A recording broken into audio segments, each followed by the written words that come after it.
Master, may nag-PM sa page natin, tsaka sa comment. Master, sabi niya, Master, baka naman sa susunod, pwede kang mag-review ng ano natin, ng gravel bike natin, mga gravel bike parts. Aba, syempre naman, ay kayo, boss ko eh. Pagbibigyan ko kayo, magpapakita tayo ng mga gravel bike parts na kailangan nyo kung kayo ay nagbubuo. Kung nagbubuo ka ba? Abay, standby ka na rito. Pero bago yun, syempre, shoutout muna sa aking master na sa PCM S. Tejano. Okay, PCM S. Sir Tejano. Kung di ako nagkakamali, si master, siya yung nag-checkpoint. Nag-checkpoint dito malapit sa Roosevelt. Kaya idol natin yan. Sa lahat ng mga nag-checkpoint dito para sa ating katahimikan, sa ating peacefully and mindfully, para sa ating mga kapulisan. Maraming salamat po sa inyo. Okay, samahan nyo ako kung nagbubuo ka ng gravel bike. Papakita ko sa inyo yung mga pyesa na kailangan nyo, na magaganda, na mga powerful, na mga mura at mamahalin.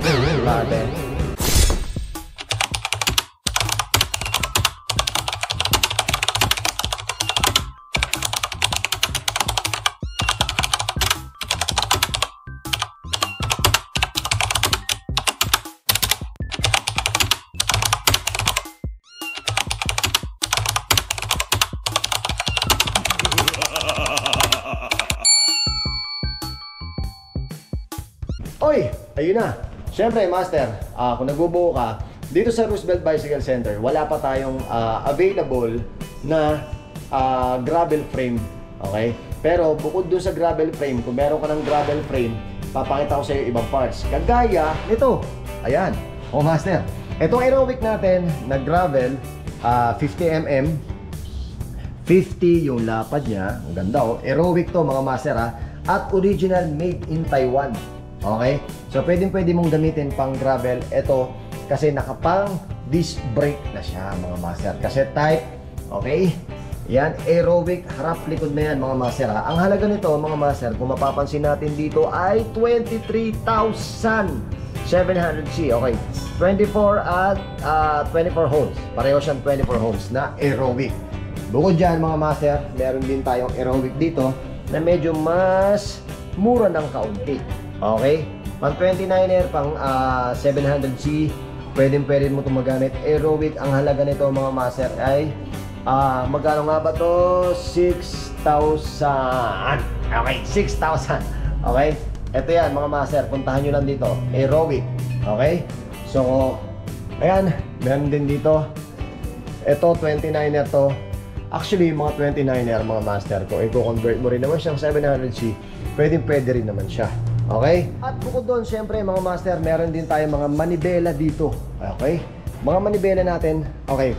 Papasok po ako, tao po. Meron ditong Origin. Okay. Origin ay naka-flare. Pagka naka-gravel bike ka, usually naka-flare yan. Mamimili ka lang kung alin dyan sa mga yan na wide ang sukat na kailangan mo. Pero ito, master, 40 ang sukat. Pero ang halaga niya is 1,200. Origin. Yung sa akin, ang gamit ko noon, dito ko rin binili at ang nagkabit noon ay si Master Nilo. Okay, ang gamit ko noon is yung Easton. Okay, napakaganda noon mga master, dito ko rin binili yan. Okay, pwede ka makapamili na mas malapad, mas maikli ang mga halaga. Pwede ka rin magkabit ng pang road bike doon sa gravel bike mo. Kung ayaw mo nang naka-flare yung mismong drop bar mo. Makakapili ka, 3,485, may 2,9, okay? At merong 1.8 na FSA, merong 1.4 na Stratos Forza. Ito yon mga master ha. Tapos meron siya mga affordable din naman dito. ITM 950, ang sukat nun 42. Tapos meron ding 44, 950 lang yan mga master. Okay? Tapos meron ding 450, mas maikli ito kumpara dun sa mga nakakaano. Tapos, syempre, sa tabi niyan, dito makakapamili ka ng bar tape. Okay, meron silang iba't ibang klaseng bar tape. Ito, may Vento, road bar, Vento na pang road bike, bar tape. Pwede rin naman yan, kahit saan pwede mong gamitin yan. 1,650, 1,500, at itong pisik natin dito is 1,200. Meron din pisik dito na affordable, 800 pesos. At meron din na 1,810. Ito, yung Vento. At meron din silang Pro, 520. Meron siyang FSA dito mga master, 750. kung ano yung mga itsura niyan, alam ko, may ni-review tayo nito. Ito, affordable to, 950. Okay, Cell Italia. Ito, 650, Cell Italia din. Piston natin, 600. Alam ko, mga master, meron din siyang aerobic dito, 225 lang, oh. Okay? Alam ko itong mga to, mga master. Yan, may review ko niyan kung ano yung bar tape na kailangan. Hanapin nyo lang sa ating video, makikita nyo yan. Alright? Pagdating naman sa ating mga goma, mga master, kung naghahanap ka ng medyo nasa mid-range na goma pang gravel bike mo, eto, pasok na pasok tong mga nandito. Gravel bike at touring bike. Okay, may Maxxis tayo dito, master, 700 by 40C. Eto, 3,800. Si Refuse, ganun din mga master, naka-tanwall na yan. Pagdating si Ravager naman mga master, 3,800 oh. Okay? So mamimili ka lang kung anong klase ng goma ang type mo sa gravel bike na binubuo mo. Pwede kang mas skinny ang itsura, pwede kang medyo nubby ang itsura. Ito ang gamitin mo, yung Ravager at si Rambler. Okay? Pero itong mga to mga master, mga fast rolling naman na yan eh. Pag kahit naka-nubby ka na ganito, hindi mo naman mararamdaman yan. Yung ganyan kaninipis na knobs kapag ka nasa daan ka na. Okay? Meron pa tayo dito sa ibaba, 700 by 40C. Ayan. 700 by 40C lahat yan. 3,800, 3,600, 3,500 at 3,800. Si Refuse ay 3,800. Itong mga to, mga master, kung napanood nyo yung ating episode dun sa gravel bike, touring bike na episode, in-review natin isa-isa yung mga yan kung ano yung kagandahan ng mga yan. Alright? Susunod tayo sa kailangan nyo. Pagdating naman natin sa crank, master, dito sa crank nito, meron tayong bago ditong GRX. Okay? Crank natin, si GRX, naka-group set yan. Hindi ko alam kung magkano yung kabuuan nito. Ay, meron na pala dito. Hindi totoong presyo yan.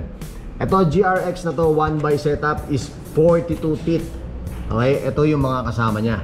Kung naghahanap ka ng GRX na 42 teeth, ito available yan dito. At syempre meron din dito na GRX, ito mainit-init pa. Ito yung sinasabi ko sa inyo na i-review natin sa mga susunod nating episode. Ipapakita ko sa inyo. Is 48 by 31 na GRX. Ayan o, 12 speed. Okay, naka-group set na rin siya. Okay, para sa crank, para sa akin, ay yung sumunod kay 4630. Na ito ang the best susunod, 4831. The best yan, master. Okay? Pero syempre, meron pa bukod dyan na pwede kang ipang-alternate na crank na gusto mo. At syempre, ayan mga master, kung gusto mo ng medyo malaki-laki, 50 by 34, 170mm mga master. Ayan, si Weapon, si Crank Jet. Ang halaga nito 2,500 mga master ha, 50 by 34. At itong si GR350. Yan mga master, ito yung gamit natin kay Sava. Okay? GR350, ang ratio nito mga master ay 46 by 30. Ayun si Jet. 46 by 30. Si Crank GR350, ang halaga niyan mga master is 3,600 pesos. Para may option ka lang kung ano yung gagamitin mo. Okay? Kung gusto mo ng 1x setup, pwede ka rin naman mag 1x setup sa Crank GR150, 2,500. Okay?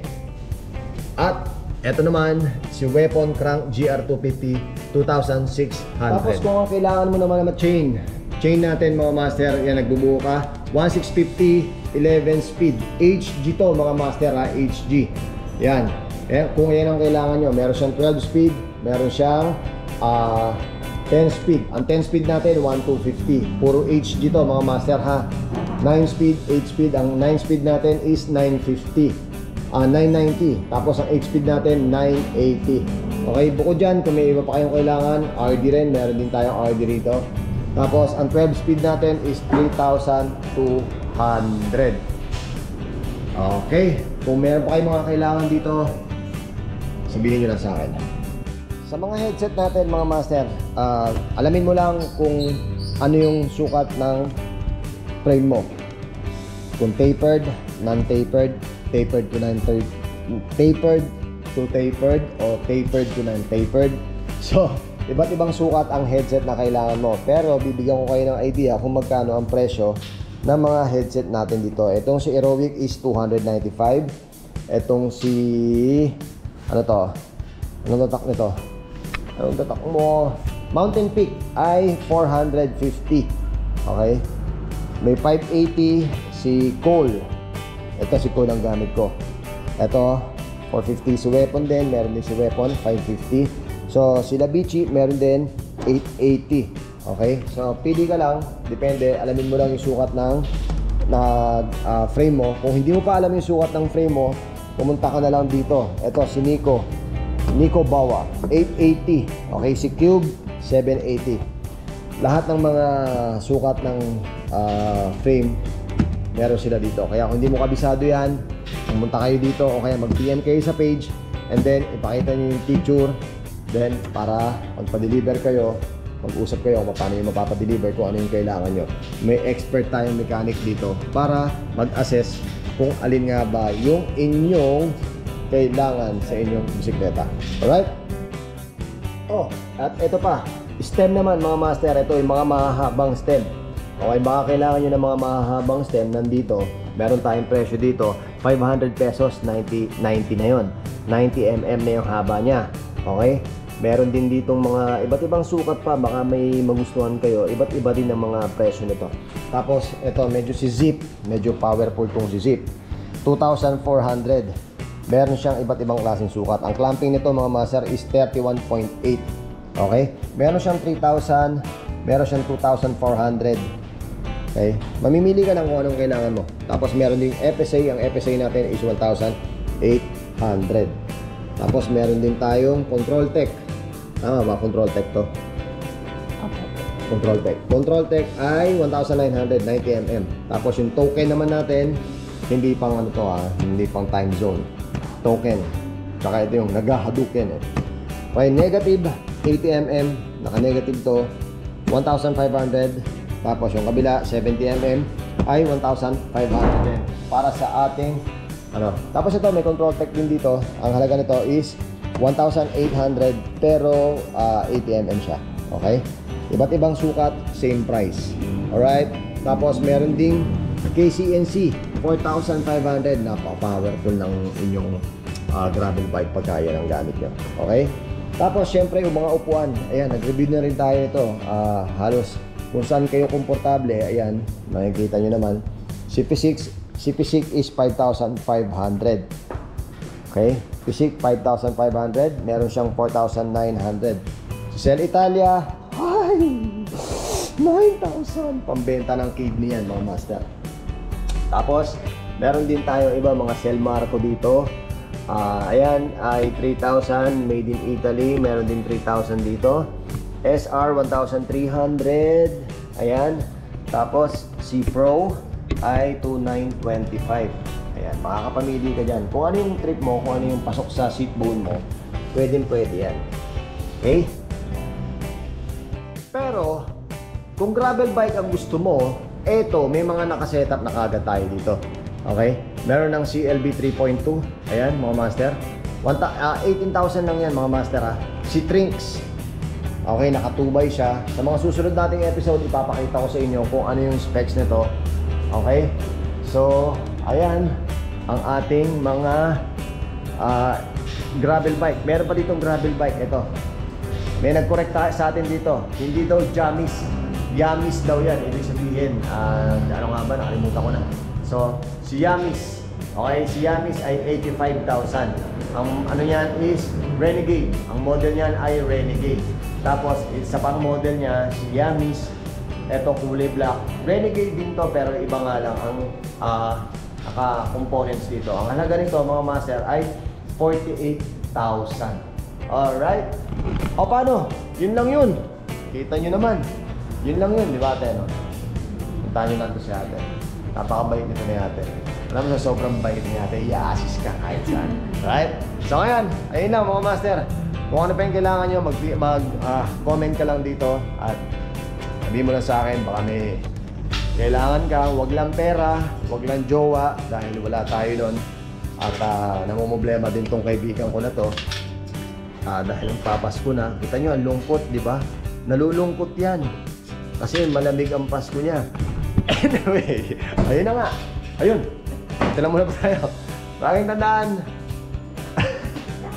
Mahihirapan pero hindi susuko at palawakin ng kaalaman mga master ha. Muli, ako po si Papa Jack at narito po ako sa SM Super Malls. Ay hindi, nandito po ako sa Roosevelt Bicycle Center. Kung saan po ito, makikita niyo po sa description box. Paalam.